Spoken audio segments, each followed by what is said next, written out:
Hey, hi. Welcome to Someone Else's Movie, the original podcast where an actor, writer, director, or nebulous industry figure gives a little love to a movie they didn't make.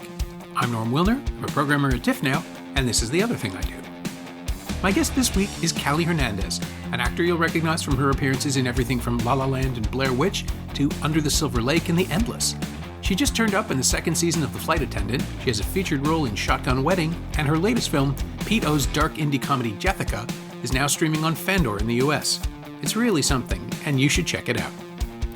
Callie picked Anatomy of Hell, Catherine Breillat's 2004 chamber piece about an unnamed French woman, played by Amira Casar, who hires an unnamed man, played by Rocco Siffredi, to watch me where I'm unwatchable. And over the course of 4 nights, we find out exactly what she means by that. Part philosophical treatise, part anti-romantic drama, and maybe even a kind of love story, it scandalized festival goers around the world and now stands as one of Breillat's most extreme provocations.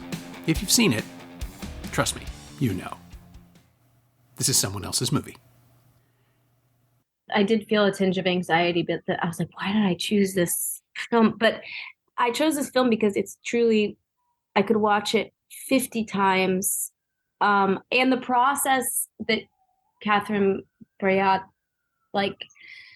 she wrote her first book at 17, and then, her novel, which I have here, Man for the Asking, which I don't think it got made fully. It didn't get released, at least, until I think 23 years after she wrote it. I mean, the fact that she wrote that at 17, and then I watched Anatomy of Hell before I knew that she'd written a book.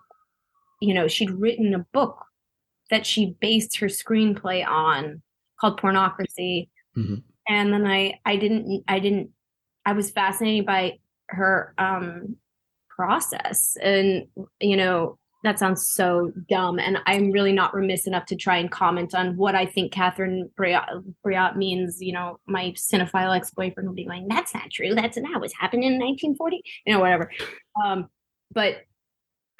So I'm not in any way, shape, or form even equipped to talk about Catherine Breillat's process or what her line of thinking is or what she intends. But I just, as a person who came very much so from,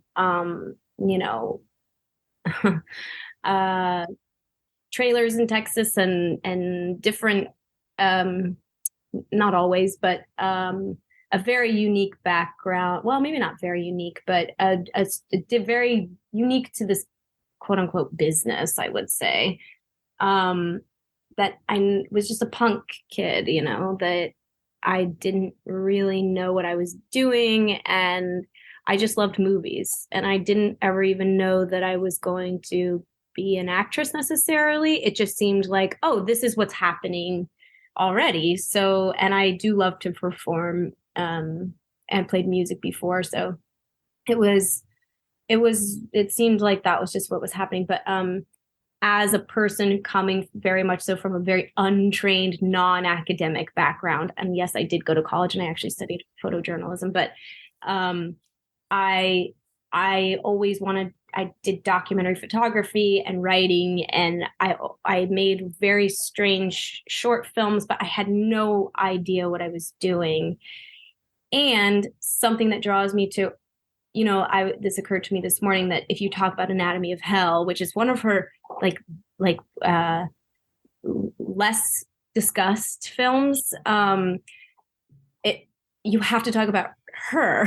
Yeah. And you have to talk about the rest of her work, and you have to talk about the way that her intentions. And again, if she ever hears this, I would roll over and die if I misspoke about her intention or try to pretend like I pretentiously knew anything about whatever it is. I just know that I love her and I am moved by everything that she does, and almost everything that she does, and her specific scope, and she's so precise when it comes to sexuality, when it comes to women, when it comes to intimacy, and those 3 things. And also she's quite funny, really, if you think about it.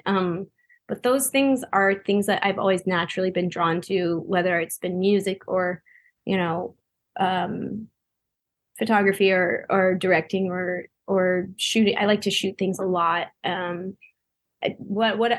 if it's acting, like those are always things that I don't sit there and go, oh, I want to display this sort of thing. It's something that has occurred naturally to me as an interest. So Anatomy of Hell was one of these films that when I turned it on, I could not move.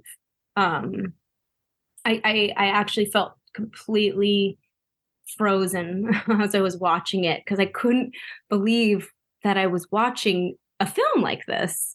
And I've seen it so many times now and could watch it a million more times and still find more things to talk about. But I think the audacity she sort of has in tackling some of these topics, in her casting, in her completely unapologetic way of commenting on what she believes to be true. You know, she's found herself in a very political position, but I know she didn't set out to do that. She's just trying to talk about something that no one wants to talk about. That she's been told repeatedly since she was 17 years old and wrote A Man for the Asking, that she's not allowed to talk about. And she always, even when you read her interviews and things, like she's constantly asking questions, even to herself. She's going, why can't I do that? Why is it like this? Why aren't we allowed to do this? Why would I do that? Why would I, and so there's a curious nature about the film too, that I think she also very much, kind of like how Pete's approach to Jethica was like, I don't know. She's very much so a true, she just wants to see what it is. She just wants to find out. And so I think that was very apparent in that film in particular. It's funny. As soon as you said you'd studied photojournalism, it clicked for me that this would be the one that hooks you, because it's all about seeing. It's literally about, like, the proposition is, I want you to watch me. Where I'm unwatchable. But so much of it is about trapping people in a delineated space, right? Like they are in a frame, even though they don't think they are. And so, I mean, did you see it in 2004? Did you see it later? When did you find it? Later. I didn't see it. I mean, I'd seen Fat Girl and I'd seen, some of her more notable, I'd seen Romance, but I had not seen Anatomy of Hell. And I saw it probably 2 years ago. Oh, that recently? Yeah, really recently. And it just really stuck with me. I don't know what to say. That sounds so lame to say, but it's true. It became instantly an obsession of mine, and still is. And I think it is true. She sort of traps. She sort of forces people to stick their nose in it. And I like that, because I think, well, I don't know why I like it. I just like it. I don't like it for the sake that it, I think there's a lot of filmmakers and people trying to make films now that for the sake of sticking people's nose in it. But this film is not for the sake of sticking someone's nose in it. It's because she herself wants to face whatever it is that it is and see what happens.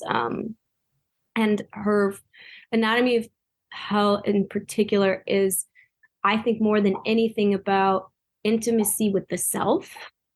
For me, at least when I watch it, and it's about intimacy because you're absolutely right. She traps you into this room and kind of forces you to watch without it.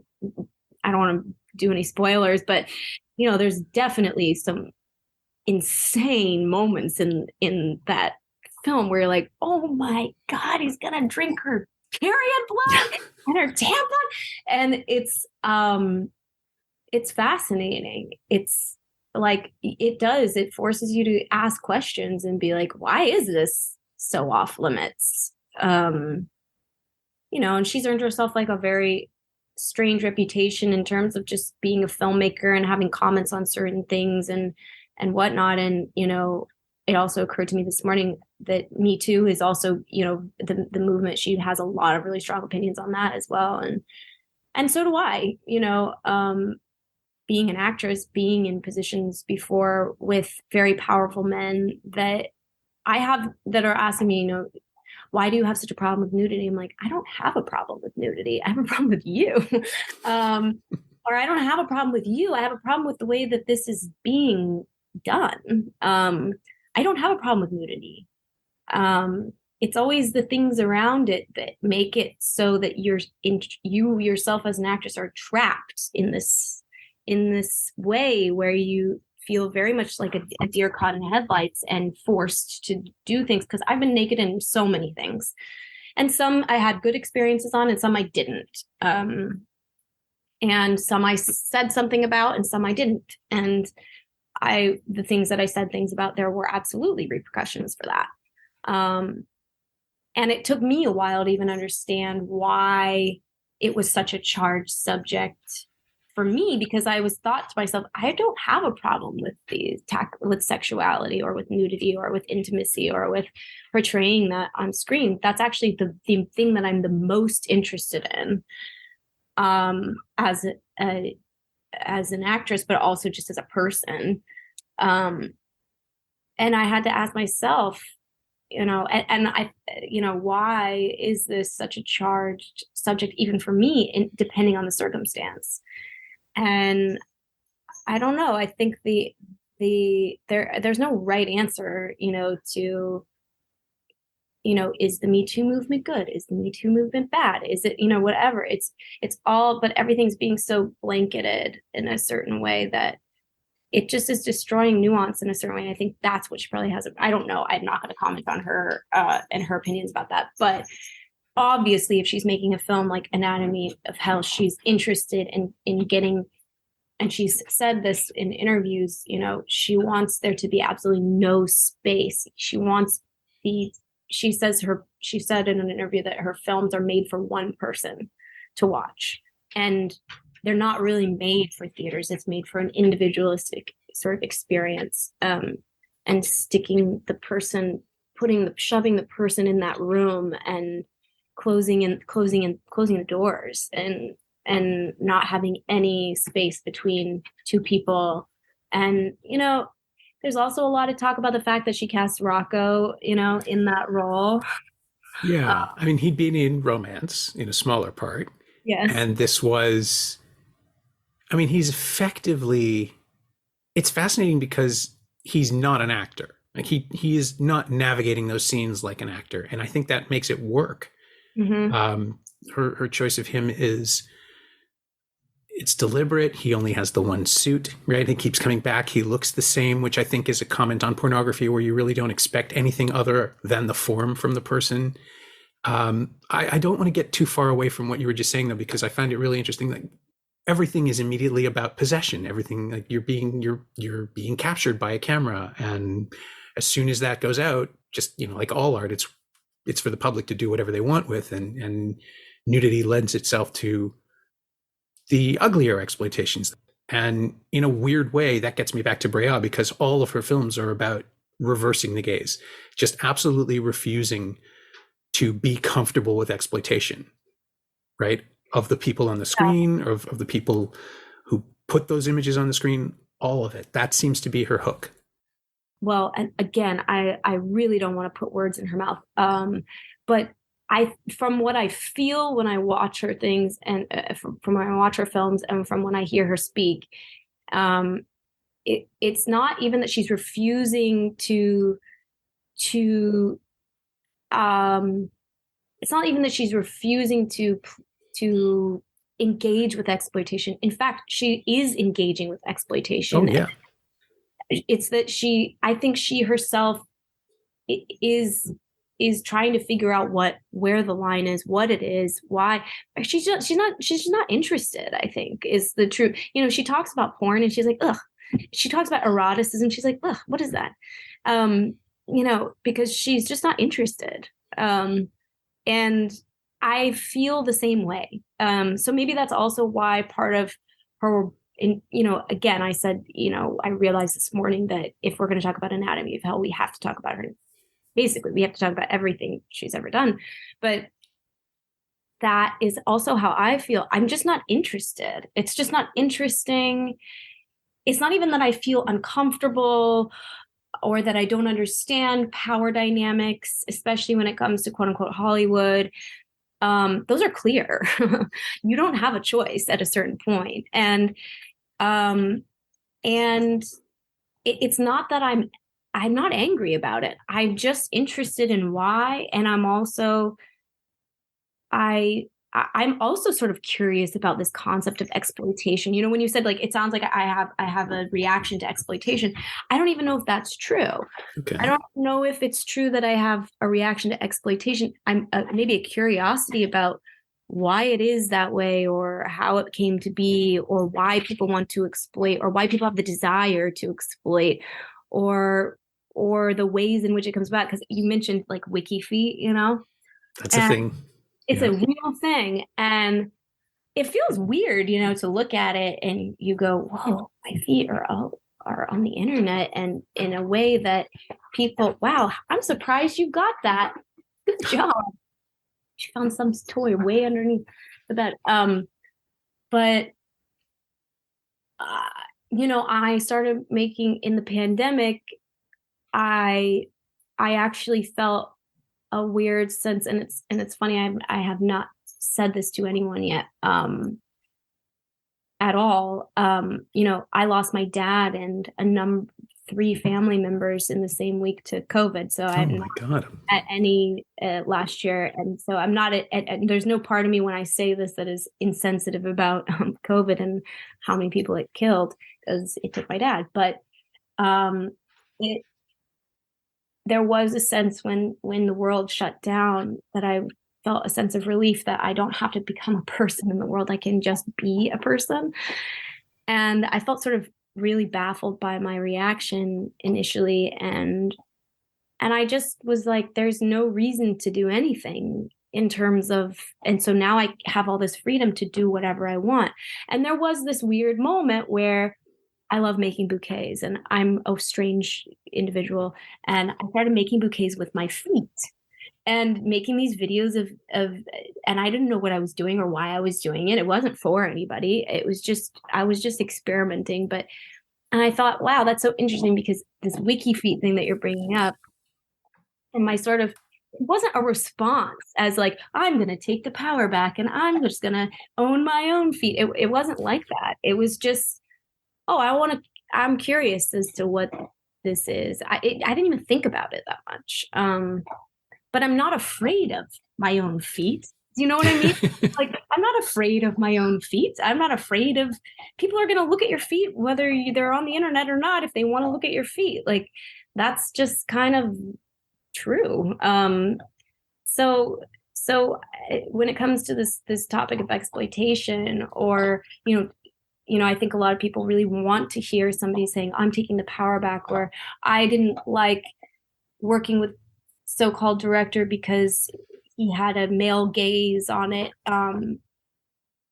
He's a male and he has a gaze, and I'm just not interested. It's not even, and I've also had experience with women in film where it's like, that's surprising sometimes, but it's no one, I just don't care about that. It's just not, it doesn't mean anything to me. Nudity for the sake of nudity is just, it is sort of pornographic, and I'm not anti-porn or pro-porn. Anybody can like whatever they want.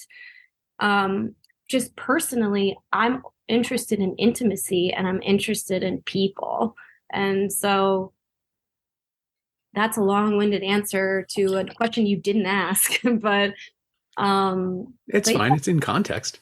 I mean, it's absolutely part of the conversation that we're having about the film, and something that Breillat has said a number of times. She said it to me when I interviewed her for, I guess it was for Sexist Comedy, when she brought that to TIFF. And she said, like, I am delighted by the idea of people trying to see my films as pornographic, because, there was the big controversy with Romance getting the X, and then she made Fat Girl, which there is sex in it, but it's not in any way supposed to be, as with all of her films. None of this is for anyone's pleasure. And I think it was because a real young girl had just come out Mm-hmm. It would have been right around the same time anyway, because TIFF had screened it, so I had seen it. And this is the first film she made in 1976, and it's about I think she's 16 in the film, but the character is coming of age and experimenting with sex and sexuality and understanding that she can make men do things simply because she is pubescent and young and beautiful. And the title is in French, it's une vraie jeune fille, which means, like a proper young lady, like a good girl, which is the opposite, of course, because she's just going out and manipulating people. But there is a moment where she masturbates with a bottle in a field. And that was what Breillat was saying, is like, there's no someone, how did she put it? Because it was very funny. I think it was like someone could probably get off to that if they really tried. But that's not what she's doing. And it's sort of this complicit exploitation. I mean, and even in sexist comedy, she indicts herself by having her avatar as the director be manipulative as hell to get the performances she wants. And it's all about the making of Fat Girl. Mm-hmm. And so she's indicting herself as much as anyone else in the process of it. But I couldn't tell if it was provocation or if it was simply acknowledgement, right? I mean, are we supposed to be mad at this version of her, or are we supposed to be on side with, this is what's required to make people comfortable enough to be exploited in your film, and if your film has a higher point, then that's worth it. I think it's just this Ouroboros. It never gives up on self-indictment, I suppose. Mm-hmm. But also, there's no denying that it's done deliberately. Like, there is a controlling aesthetic behind all of this. Definitely. Absolutely. That's such a good point. And it's also, it just makes, it's also impossible to talk about this film or work in general without talking about the word or the concept, which has been adapted in so many ways now, of like provocateur, being a provocateur, and mm-hmm. provocation. And I really, truly, when I watch, Batgirl, or I watch Anatomy of Hell, or I watch A Real Young Girl, or Romance, or any of these films, I don't feel that. I have seen films now that I know, even a certain filmmaker comes to mind, that she's really trying to be a provocateur, and it sort of it reeks of that. And I don't feel that in Breillat's work. I feel her vehemently and passionately infusing whatever her work is with. It's not for the sake of provocation. It's because it already exists.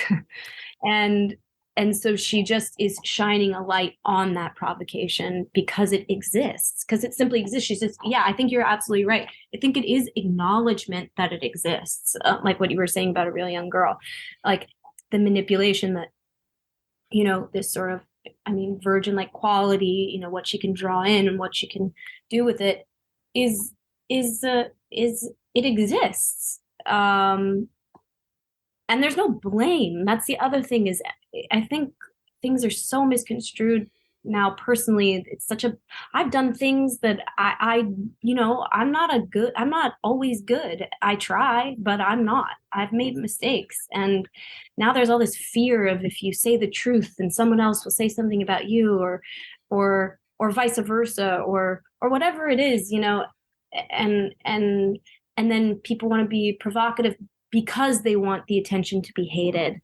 And I'm just not interested in any of that. It just exists. These things just do exist. And I just really feel always, especially with Anatomy of Hell, she's not even, because Rocco plays, it starts out in sort of, I'm sorry, my dog is trying to on his phone so loud. It's okay. I'm not picking up too much of it. Okay. I forgot what I was saying. We were talking about the casting of Rocco Siffredi and how he's ostensibly.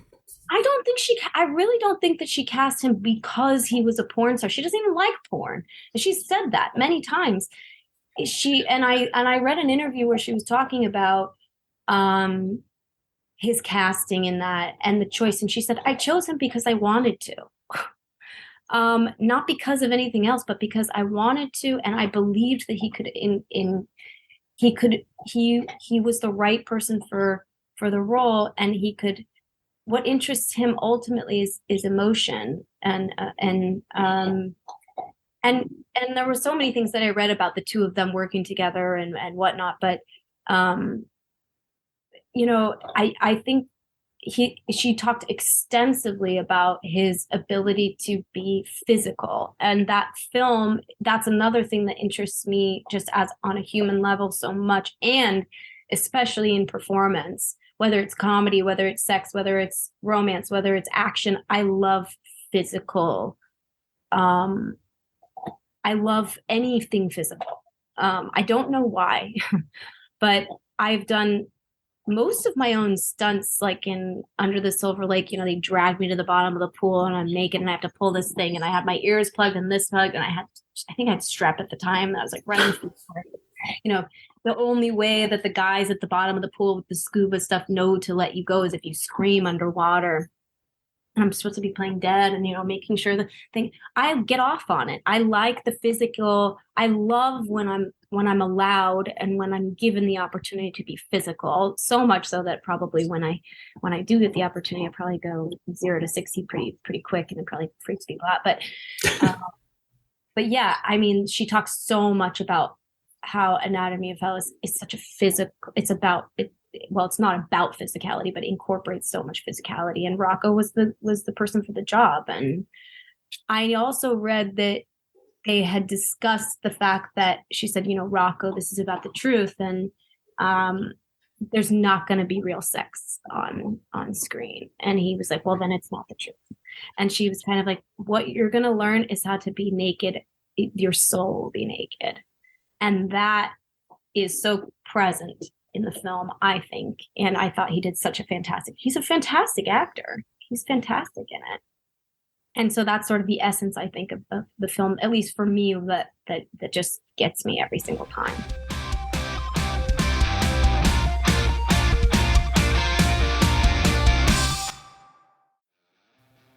Hey, it's Norm, interrupting my own show to bring you up to speed on Shiny Things, my twice-weekly newsletter about physical media, culture, and the odd streaming project. Last week, I wrote about Criterion's new editions of Love Jones and Hollywood Shuffle, and dug into Universal's 4K release of Steven Spielberg's latest masterwork, The Fabelmans. Sign up for a 14-day free trial at shiny-things.ghost.io, or find a link at the Semcast Twitter account. Look, I have to write about movies. I have to. Come check it out.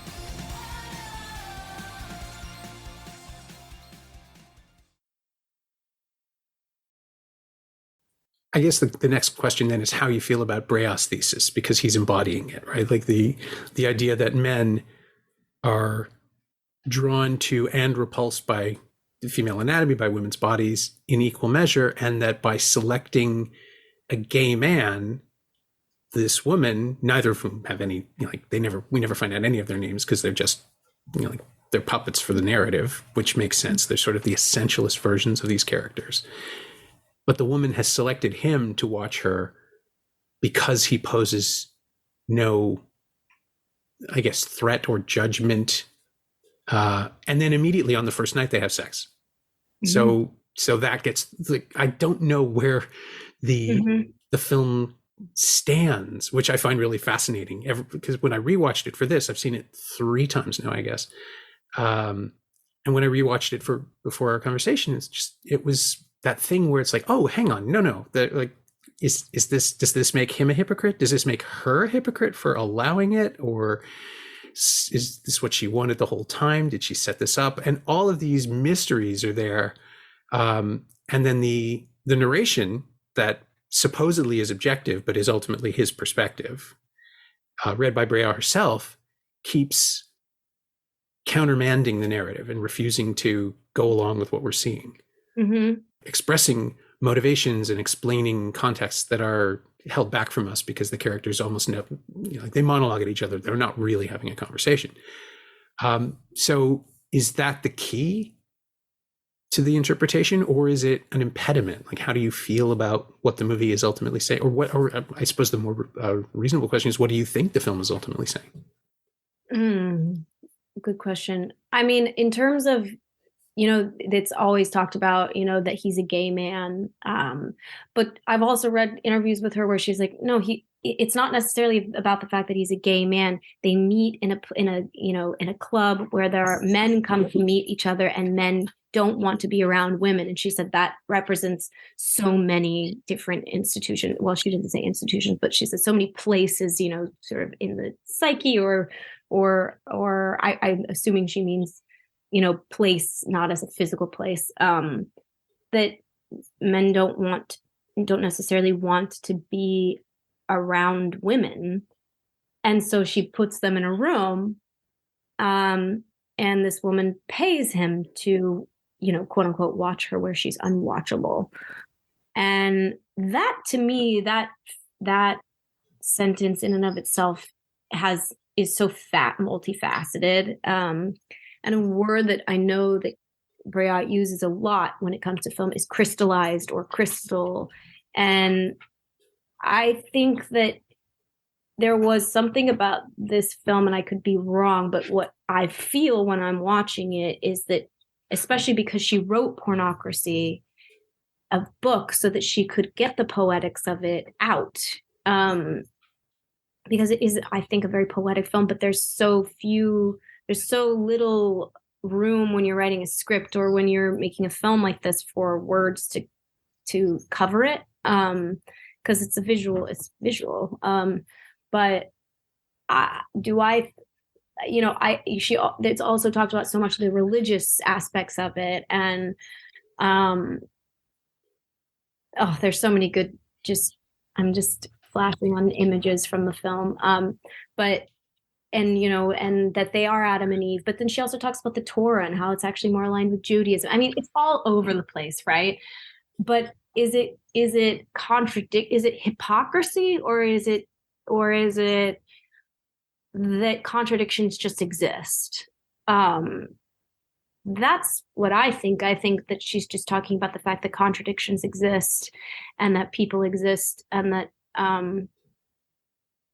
rather than kind of water it down to hypocrisy, to men, to women, she wants to talk about the first time. She always wants to, so many of her films are about, a woman losing her virginity the first time. I mean, that's kind of what this Anatomy of Hell is like. It's like the first time that these two people are in a room together, and the first time, it's beginning, it's birth, it's like the beginning of life in a strange way, for me, as somebody who's watching it. And it's maybe part of the reason why I can't look away. But I think if I had to distill the film into what it's about, I think it is about exactly what she said, your naked soul. Because in a way, this woman doesn't employ this man because she wants to find out about him. She wants to find out about herself. She wants him to watch her where she's unwatchable, because I think this is just me. I'm not putting words in her mouth. I wouldn't dare. But you need a mirror sometimes. You can't see outside of your own self. You can't see your own ear. You need a human being who's willing to just see. And she knows that, the woman in the film knows that she needs that.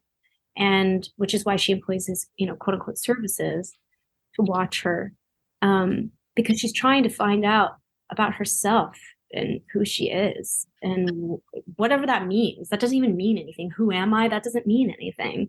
But she's just trying to discover something, I think. And so I think the film, when I watch it, those vents at the bottom of the ocean, at the very bottom of the ocean, that no life is supposed to be born, but there's all these very strange critters that are born out of who knows what. Nobody, it's a sort of a mystery. Mm. That's what I think of in this film. She goes to the gross, she goes right in there to the grossest depths, the deepest, darkest parts of the ocean where life is born and nobody has any understanding of why. And that's why I love this film. Okay, well, when I first saw it, my interpretation, and I'm not sure I still believe it, but my interpretation was similar to your mirror theory, which is that the woman is unloading the most horrific self-abuse at him and hoping he disagrees or daring him to agree. And he yes-ands her, right? Like he goes along with all of it.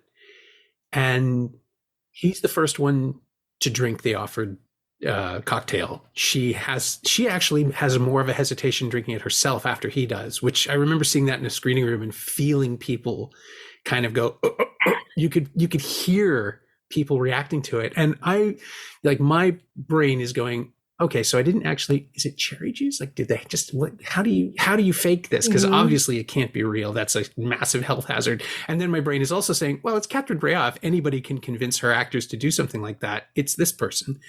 And so, but regardless, I mean, to have him be the willing, he's not encouraging her to go further. She just keeps doing it because he won't stop her.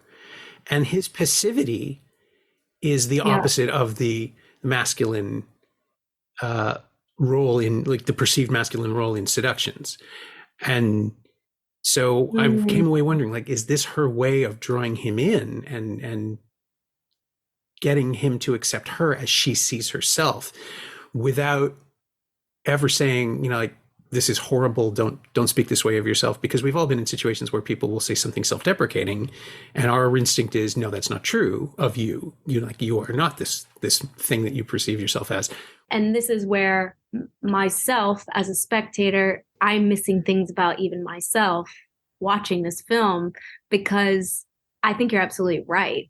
In a certain regard, I think it is what she's doing. You're absolutely right. It's incredibly masochistic in a certain way. Okay.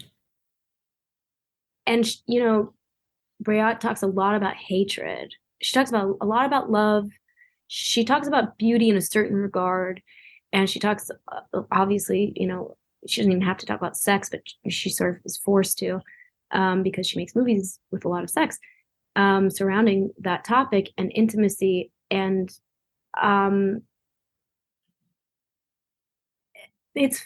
so glad you said that, because I'm scratching my head going, wow, I think I must have missed that too, because there must be a part of me in that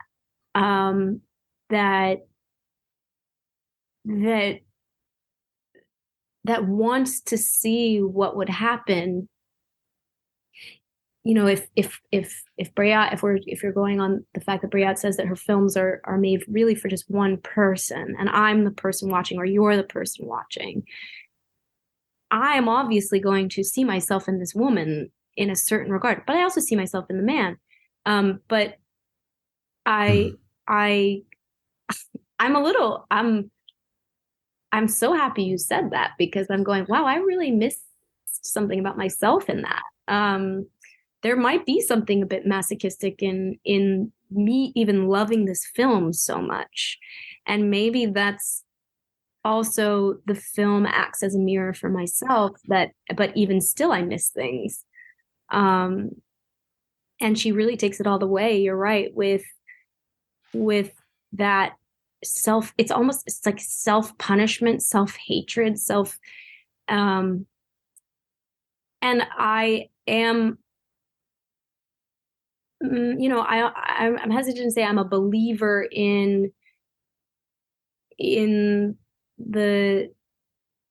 I'm a believer in intimacy, and with these two people, and you don't have to have two people to have intimacy, but it's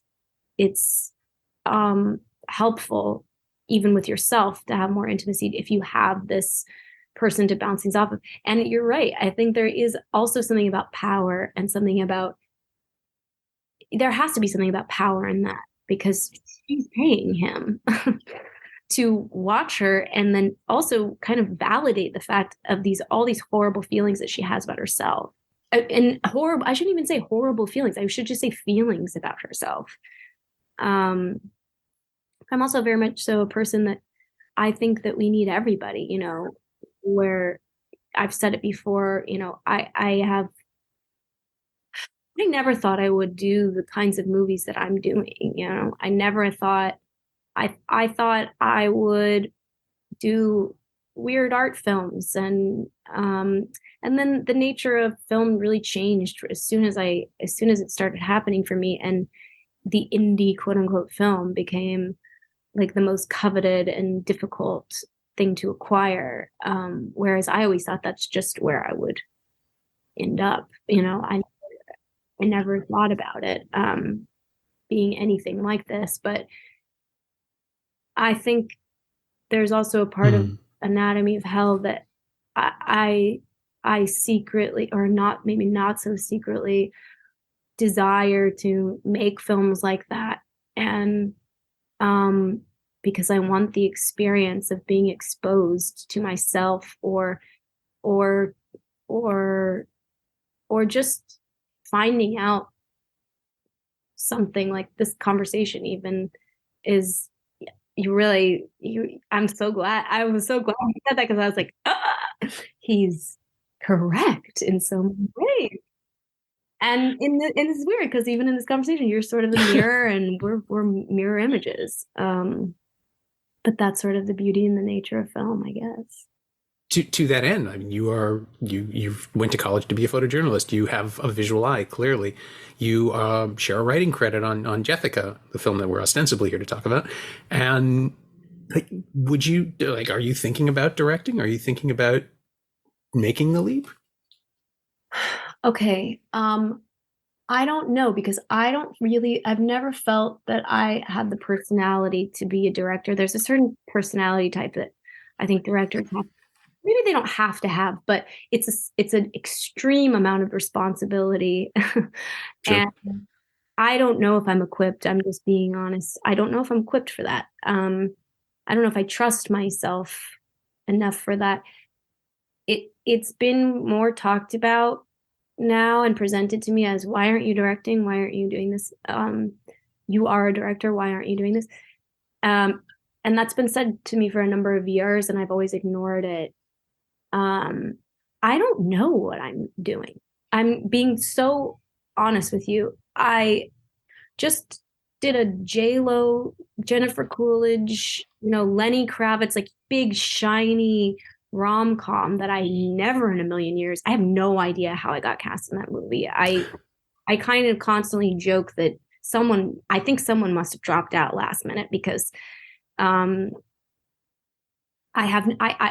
came out of left field, but the script was a script that had been shelved from 2010. So it was very much so when you read the original script, which is not what you see now, but it was very much so in the realm of, those more action comedies from that era, like sure, yeah, and things like that. And I loved reading the script. It was fun and silly and goofy, and I wanted to do it because there's definitely that side of me for sure.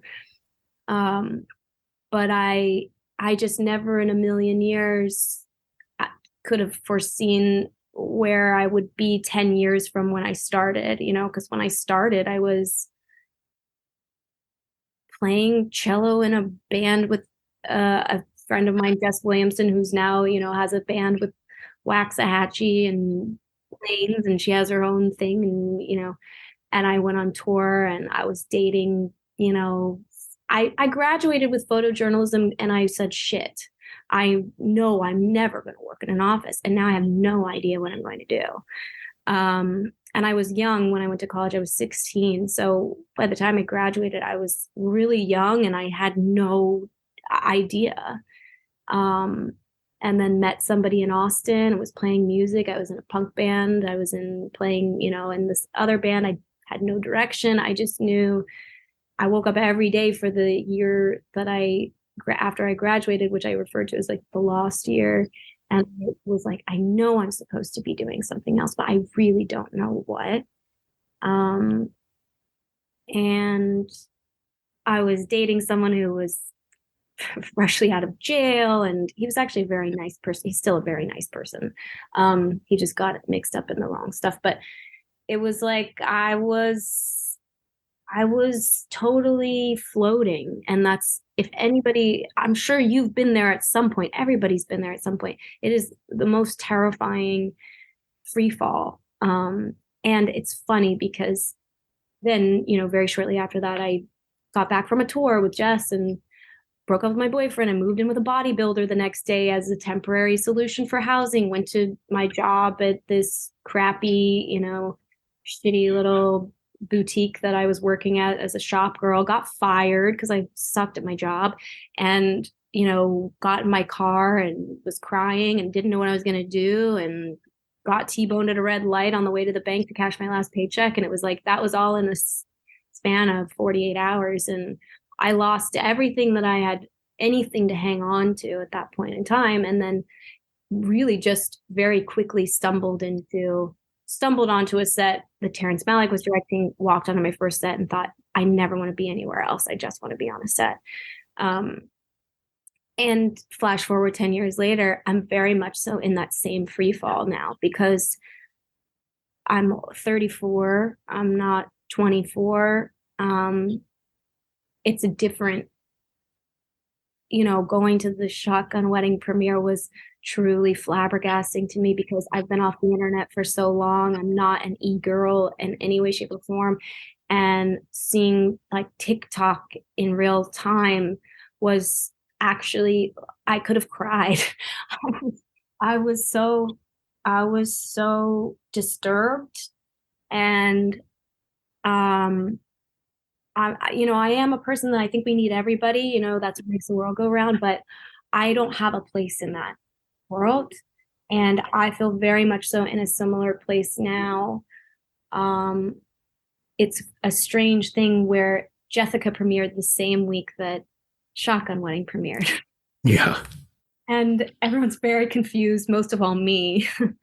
And I don't know what I'm supposed to do or what I'm doing or where I'm going. I'm very much so in a free fall. All I know is that I love making movies, and maybe I'll direct, maybe I won't. I definitely, writing has always been something that I've just done just because, but it's the like introverted answer to the extroverted actor in me, and I have both very equally. So long-winded answer, but I don't know. I'm really in a place now where I have no clue what's going to happen.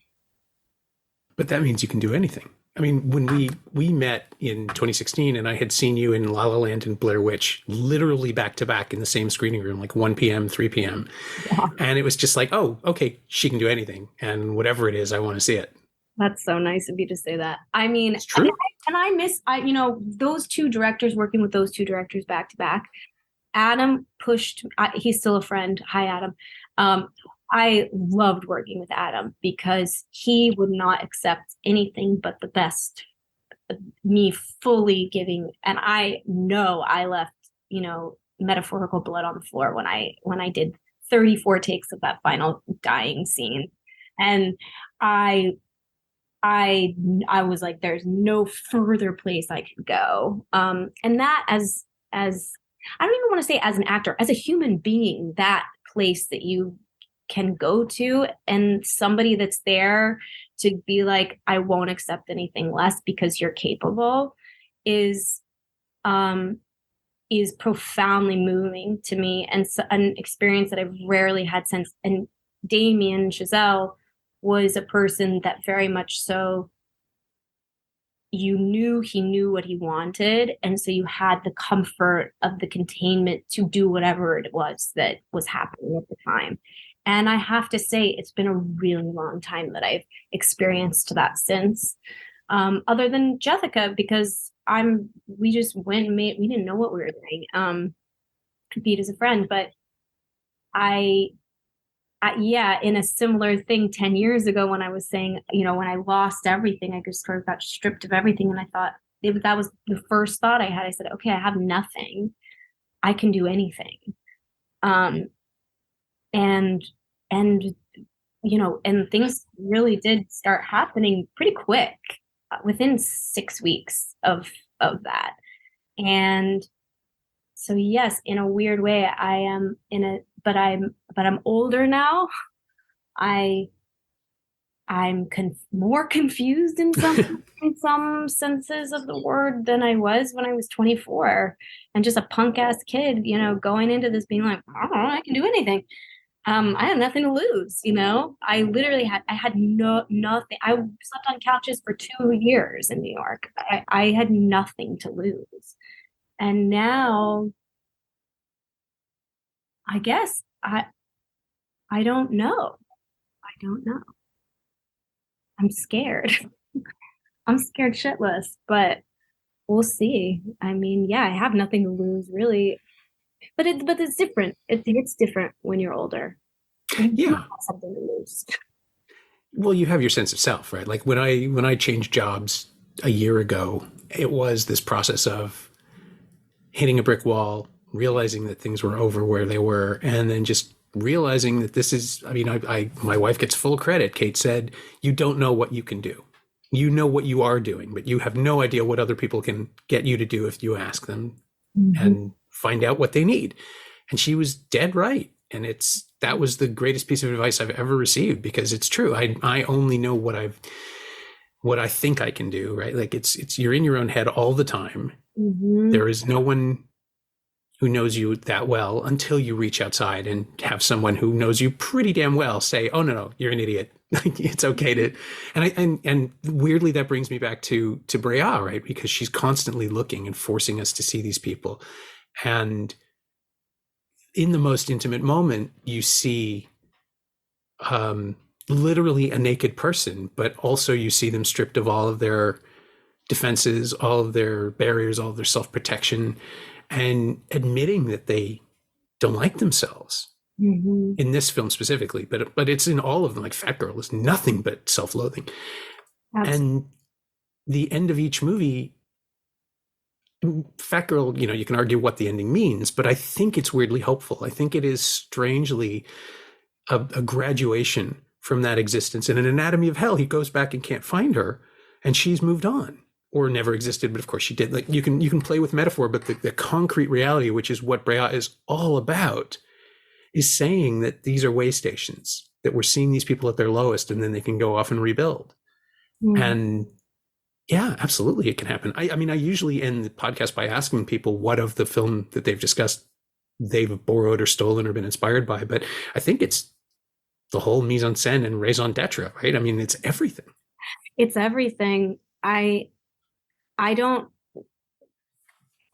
stolen anything. I mean, not yet. I mean, maybe so, but I felt seen when I watched the film. And the fact that she wrote the book Pornocracy and then based her screen, because so oftentimes I am a writer, but when I go to write a screenplay, it's so limiting, and when the fact that I had the idea before I knew anything about her process for Anatomy of Hell, I was like, it's almost like I have to write a novella first and then I can make the film or something. And then the fact that she just demonstrated, that she did that, I thought, oh yeah, well, okay, it's obviously possible. I need to stop thinking about it so much and just do it.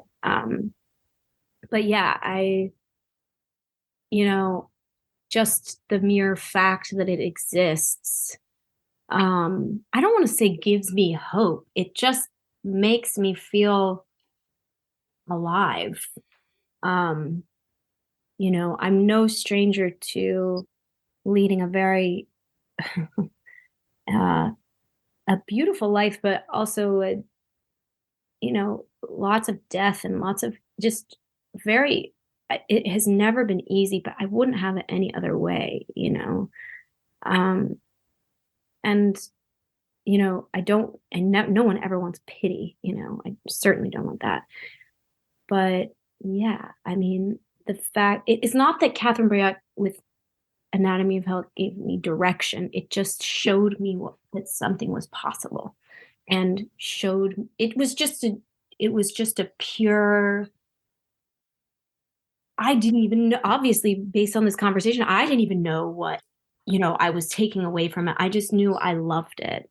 I read this interview once of someone being accused of I think it was a composer being accused of plagiarizing Tarkovsky or Tchaikovsky, excuse me, something, I can't remember what it was, but, and I might be butchering this completely, but you know, somebody confronted him about it, and he said, I have a right. I love him. And, you know, that's something that I don't know where the home is now in this grand scheme of filmmaking, and festivals are different. Everything's different. And I don't know what it was like 50 years ago. Maybe it's the same. What do I know? But I don't know. I don't know. My thanks to Callie Hernandez, whose new film Jethica is now streaming in the US on Fandor, and hopefully available in the rest of the world before too long. Thanks also to Kayla Heyer. She knows what she did. Callie's not on Twitter, but her Instagram is Callie Hernandez, all one word, and while Anatomy of Hell only seems to be streaming in Belgium, the Tartan DVDs are still floating around out there if you want to go looking. As always, you can find me on Twitter at Norm Wilner, and you can find this podcast there at Semcast, SEMcast, and on the web at someoneelsesmovie.com. The first year of the show is still available for just $20 at payhip.com/Semcast. That's the first 52 episodes of Someone Else's Movie, 44 of which aren't currently available anywhere else. And check out my newsletter, Shiny Things, at shiny-things.ghost.io. I think you'll enjoy it. Our theme song is by The Last Year. If you like it or the show in general, please say so. Leave a review wherever you've been listening. Every little bit helps, it truly does. And check out the other shows on the Frequency Podcast Network while you're doing that. Stay safe, watch movies, wear a mask if you go out, get your booster when you can. I'll see you next week.